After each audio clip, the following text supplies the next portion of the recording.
तय वादे और तय तारीख के अनुसार आज से आपको रोजाना एक विषय और एक ग्रह या एक गोचरीय व्यवस्था के परिवर्तन अनुसार हमारे जीवन पर उसका क्या प्रभाव पड़ता है और उसका क्या असर होता है, उस पर रोजाना आपके सम्मुख उपस्थित होता रहूँगा। राजेश श्रीमाली, ज्योतिष जगत के अंदर एक अनुसंधान करता, एक निरंतर रिसर्च करता और ज्योतिष विषय पर निरंतर नई चीज़ों के प्रति जिज्ञासु जन में से एक मैं YouTube चैनल के जरिए आपसे रोज़ाना मिलने की कोशिश करूँगा।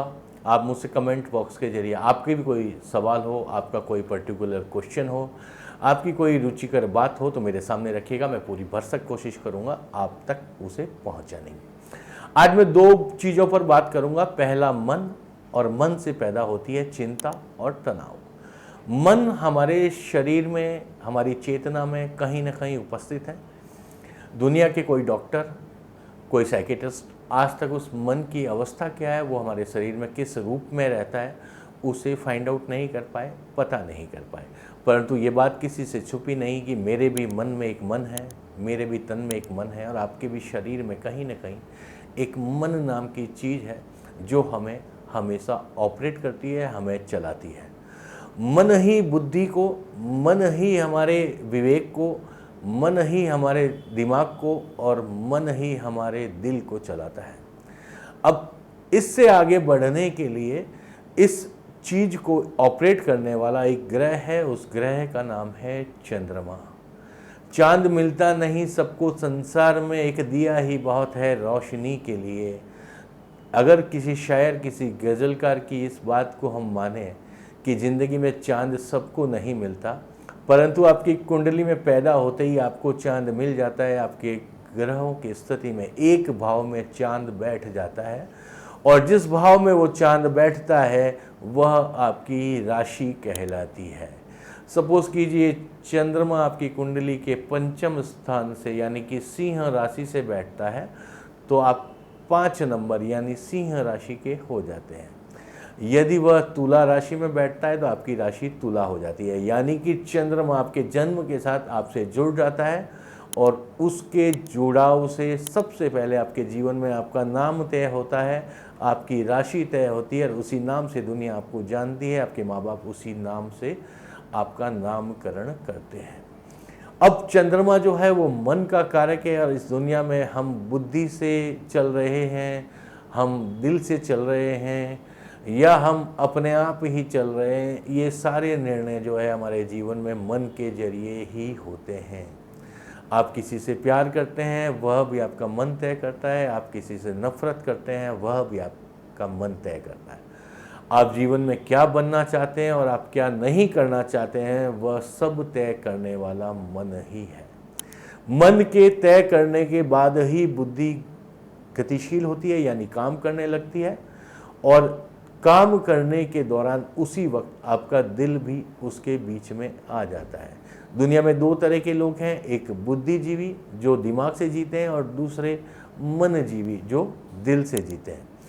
इन दोनों को ऑपरेट करने के लिए मन बहुत जरूरी है और मन का कारक ग्रह चंद्रमा है। चंद्रमा जिस भाव में बैठता है उस भाव को पूरी तरह से इफेक्ट करता है। अगर वो अपनी स्वराशि यानी अपने स्वयं के भाव में बैठ जाए, सम का होकर के बैठे, बेहतरीन डिग्री लेकर के बैठे, तो उस घर या उस भाव के वारे न्यारे कर देता है।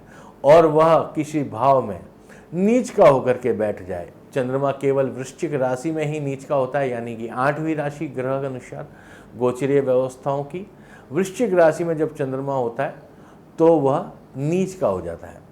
चंद्रमा नीच का होकर के उस घर को पूरी तरह नष्ट कर देता है। उदाहरण के तौर पर अगर चंद्रमा नीच का होकर के किसी के लग्न में बैठ जाए तो वह व्यक्ति मानसिक रूप से अत्यंत परेशान रहने वाला, पागलपन की स्थिति में जीवन गुजारने वाला होता है। सेकंड हाउस में अगर चंद्रमा नीचस्थ अवस्था में बैठ जाए, वह आदमी कुछ भी कर ले अपनी जिंदगी में कोई एसेट्स, कोई प्रॉपर्टी नहीं बना पाता है। अगर लाभ स्थान पे यानी एकादश भाव में दोष मुक्त होकर के भी यदि चंद्रमा बैठता है तो वह व्यक्ति अपनी पूरी जिंदगी फाका कसी में ही गुजारता है, यानी सुबह का खाया शाम को क्या होगा उस आर्थिक स्थिति को कभी अचीव नहीं कर पाता है। सप्तम भाव में चंद्रमा के परिणाम नीच अवस्था में इतने दुखदायी होते हैं कि यदि चंद्रमा नीच का 57वां हाउस में है तो उसमें 70% लोग आपको दुनिया में अविवाहित मिलेंगे। और इसी तरह अगर चंद्रमा सप्तम भाव में नीच का हो जाए और उस कुंडली में दूसरे सारे ग्रह उस व्यक्ति के वैवाहिक जीवन को बेहतरीन स्थिति में ले जाने की ओर अग्रसर है, तब भी उस व्यक्ति का वैवाहिक जीवन बेहतर नहीं होता। ऐसे लोग 2 से 3 विवाह करते हैं। आइए बात करते हैं तनाव की, डिप्रेशन की। चंद्रमा किस तरह से एक आदमी को डिप्रेशन या तनाव में लेकर के चला जाता है। चंद्रमा चूंकि मन का कारक है, हमारे शरीर की लगभग सभी क्रियाएं या गतिशीलता या बौद्धिक अवस्थाओं को मन ही नियंत्रित करता है। यदि मन नियंत्रण में नहीं है तो कुछ भी नियंत्रण में नहीं है। तनाव के 2 हिस्से हैं। पहला हिस्सा हमारे काम के जरिए हमारे पास आता है कि मुझे ये काम इस तारीख तक इतने इतने बजे तक निपटाना है। उस वर्किंग प्रेशर को भी कुछ लोग तनाव का नाम देते हैं। Actually working pressure is not a tension. Tension is that is not happening and you are feeling. जो घटित नहीं हो रहा है और आप महसूस कर रहे हैं, जैसा कि आपको महसूस हो रहा है कि मैं अगर गाड़ी चलाऊंगा तो गिर जाऊंगा। यदि आपको महसूस हो रहा है कि मेरा कोई लवली पर्सन इस वक्त मुझसे दूर है और वो मुझे छोड़ देगा, यदि आपके मन में ये वहम है कि मुझे कोई बीमारी लगने वाली है, आप निरंतर थकावट महसूस करते हैं, आपका कोई काम में मन नहीं लगता, आपके शरीर से पसीना छूटने लगता है छोटी छोटी बातों पर, आपको हर समय नींद महसूस होती है और आपको किसी से बात करना भी अच्छा नहीं लगता, तो आप इस बात को निश्चित माने कि आपकी कुंडली में या जिस किसी के भी साथ ये घटनाक्रम घटित हो रहा है उसका चंद्रमा नीच अवस्था का 10वां भाव लग्न में या 7वां भाव से अपने परिणाम ले रहा है। छठा चंद्रमा नीच का यानी वृश्चिक राशि में बैठ जाए, वह व्यक्ति अपने पूरे जीवन मानसिक तनाव, मानसिक रोगों से ग्रस्त रहता है। डिप्रेशन की दवाएं लेने वाले लोग होते हैं। तो चंद्रमा की नीचस्थ अवस्था व्यक्ति के जीवन को नष्ट कर देती है।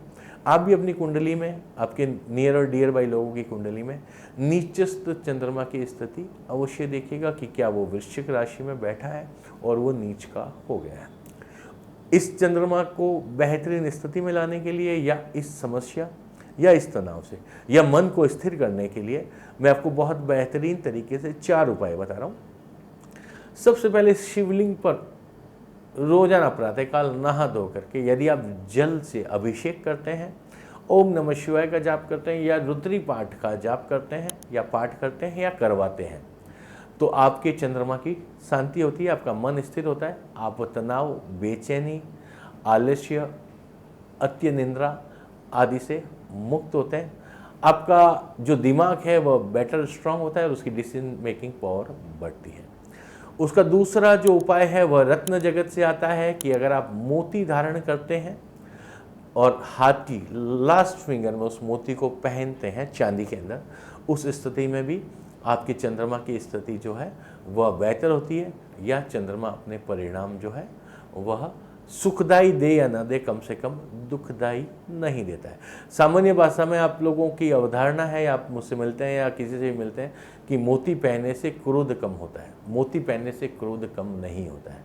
मोती पहनने से आपका मन स्थिर होता है और जब मन स्थिर हो जाता है तो आदमी को क्रोध आएगा, छोटी छोटी बातों पे वो खुश होगा या नाराज़ होगा, ये सारी चीज़ें उसके अधीन आ जाती है, उसके कंट्रोल में आती है, यानी उसकी बॉडी और माइंड बैलेंस हो जाते हैं। तो मोती क्रोध को कम नहीं करता है, चंद्रमा की स्थिति को बैलेंस करता है। इसका तीसरा और बेहतरीन उपाय मरकरी यानी पारा धारण करें या अपने पास हमेशा पारा रखें, तो नीचस्थ अवस्था या डिस्टर्ब मून यानी चंद्रमा उसकी स्थिति बेहतरीन होती है और वह आपको मेंटली और फिजिकली रिलैक्स देता है। आइए अब बात करते हैं सम के या सब राशि के चंद्रमा किस तरह से आदमी की ज़िंदगी में वारे नियारे कर देते हैं। हमारी आँखों से हम सब देखते हैं और आँखों से ही चंचलता का पता चलता है। मन और चंचलता इन दोनों के ऊपर और धन यानी लिक्विड फॉर्म में धन चंद्रमा नियंत्रित कर लेता है, यानी वो जिस भाव में बैठता है वह उसके फल देने लगता है। यदि किसी की लग्न में चंद्रमा बैठा है और वह सब राशि का हो जाए तो ऐसे लोग बहुत बेहतरीन कलाकार, बहुत अच्छे नाटककार, बहुत सुंदर दिखने वाले और उनकी आंखों के अंदर एक एक्स्ट्रा ऑर्डिनरी तेज या बहुत आप कह सकते हैं कि कल्पनीय नेत्र उन लोगों के होते हैं, बड़ी बड़ी आंखें होती हैं उनकी, और लगभग उनकी पूरी बॉडी में उनकी आंखें अलग ही नज़र आती है, अलग ही दिखती है। आप उनको सुलोचन या सुलोचना कह सकते हैं।